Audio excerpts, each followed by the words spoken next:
Түн басады салбырап. Үміт сәулесі. Түн төңірек құлаққа ұрған танадай.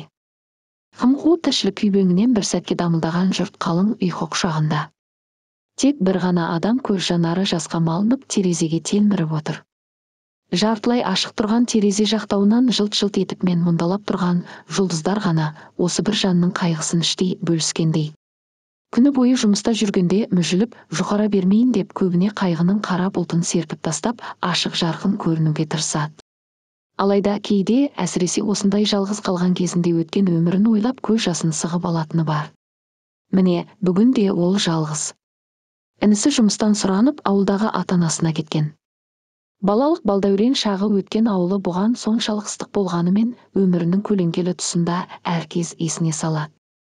Небәрі 19 жаста еді. Қаражат болмай жоғарғы оқу орнына бара алмады. Қатарымнан қалдым деп біраз қынжылса да, ата-анасының жағдайын түсінді. Көрікті болатын. Содан да шығар, ауыл жігіттері үйін көп торуылдайтын. Бірақ жүрегі ешкімді де қаламаған ол бойын тік ұстап, алыстағы арманына қол созған. Мақсаты қылқаламды өмірлік серік етіп суретші атану еді. Бірақ түнде сүттей ұйыған өмірінің астан кестеңі шығып кір шалмаған ақ жүрегіне сызат түсті, періштедей пәк сезімі лайланды. Соңынан жүгірген небір жігіттің сұлтанына қарамаған ол өмірін бір құзғынның қор қылып, тозаққа айналдыратынын біліп пе. Оқиға былай болған.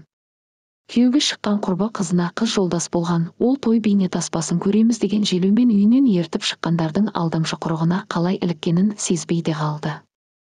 Көл боп аққан көз жасымен сүйек сырқыратар шерлі сөздеріне де қарамастан, оны зорлықпен сол бір надан қор етті. Сөзден қорыққан атана беті ашылған қыздың құны кетер деп зорлықшыға кешірім берді. Екеуін қосты. Сүймеген адаммен бір ошақтың түтінін түтету қаншалықты қиын десеңші. Көлденең көк аттыдан қызғанып күн көрсетпейтін ақылсыз жар, сыныққа сылтау тауып, тырнақ астынан кір іздейтін ене, екі жаққа да жалтақ дәрменсіз ата. Осынау сүреңсіз ортада жанына демеу, көңіліне медеу тек бір ғана жан, әр қылығы бал татитын күнәсіз сәби еді. Тек сол ғана жаралы жүрегін емдеп, жанына сая болатын. Тек сол үшін ғана бар қиындыққа төзіп, төтеп беруі керек екенін сезетін. Сезетінде, тәубе етіп, өзін-өзі жігерлендіретін. Арақ ішіп айқайға басатын, ойран салатын күйеуінен кетіп қалса да, баласы үшін қайтып барған.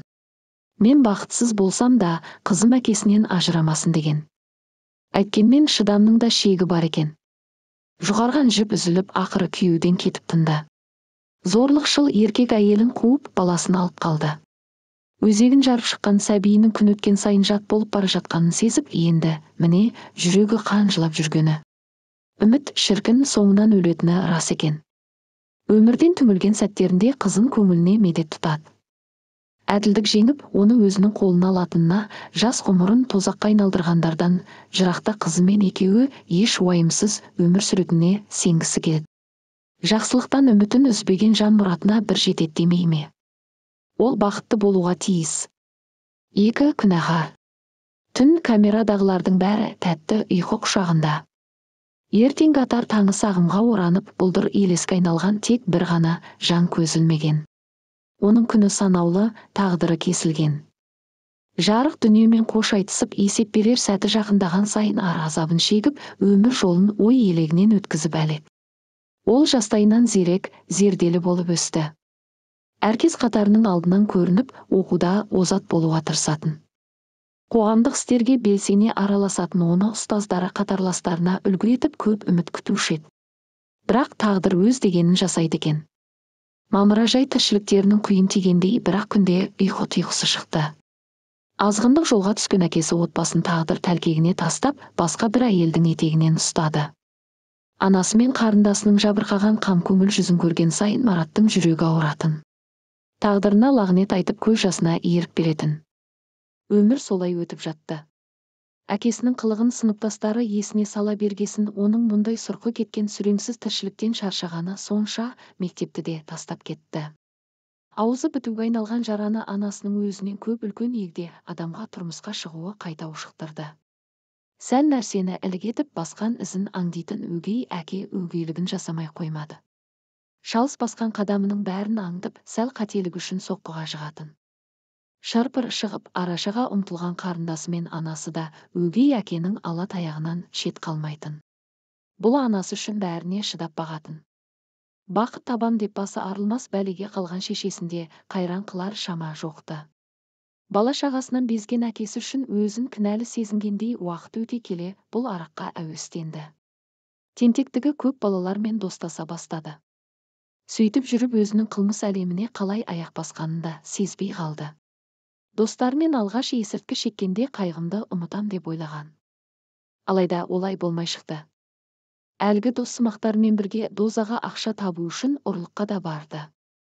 Жалған рахат бойын жайлап меңдей түскен ол үйіне бірде наша шеккен күйі келді. Ащы суға тойып алған өгей әкесі анасы мен қарындасын таяқтың астына алып жатқан.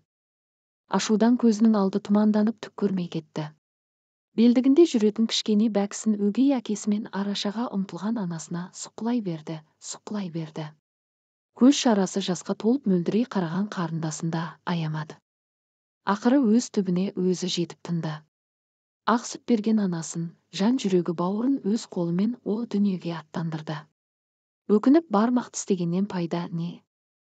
Кірпігі айқасса болды, шешесінің жанұшыра айқайлаған даусымен қарындасының жәудірген көз жанары, кінәсіз, періштедей пәк бейнесі түсіне еніп, еріксіз шошып оянады. Ұйқыдан қалып саңдырақтап иесі ауса бастаған оны көп ұзамай жындыханаға ауыстырған. Ал сол күннің ертеңіне Мараттың жансыз денесін дәрігерлер қыл тұзақта асулы тұрған жерінен түсіріп алды.